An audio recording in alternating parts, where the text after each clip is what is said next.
Hi friends, சின்ன சின்ன ஆசை படத்தை பார்த்தாச்சு. இது வந்து ஒரு எமோஷனல் ட்ராமா ஜானரில் எடுத்திருக்காங்க. இந்த படத்துடைய கதை என்ன அப்படின்னு பார்த்தோம்னா, மதுபாலா அவர்கள் வாரணாசிக்கு ஒரு குரூப்பாக டூரில் வராங்க.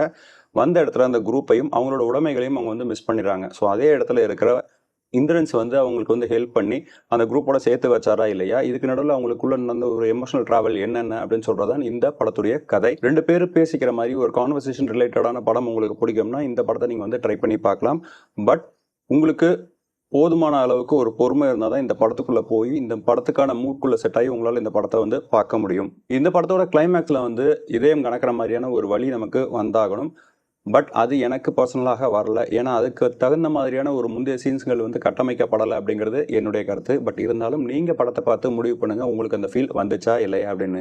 என்னை பொறுத்த வரைக்கும் இந்த படத்தோட பாசிட்டிவாக நான் சொல்கிறது என்னென்னா, சினிமாட்டோகிராஃபியும் மியூசிக்கும் இந்த ரெண்டு விஷயங்களும் நம்ம வந்து கண்டிப்பாக இந்த படத்தை பார்க்கறதுக்கு ரொம்பவே உபயோகமாக இருக்குது அப்படின்ற மாதிரி சொல்லலாம். இந்த படம் நமக்கு ஜியோ ஹாட்ஸ்டாரில் தமிழ் டப்பிங்லேயும் அவைலபிளாக இருக்குது. பட் தமிழ் டப்பிங்னு போட்டிருப்பாங்க, அங்கங்கே கொஞ்சம் மலையாளமும் வருது, கொஞ்சம் ஹிந்தியும் வருது.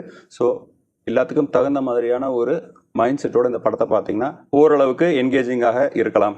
படத்தை பார்த்துட்டு உங்களோட கமெண்ட்ஸை தெரிவிங்க. நன்றி.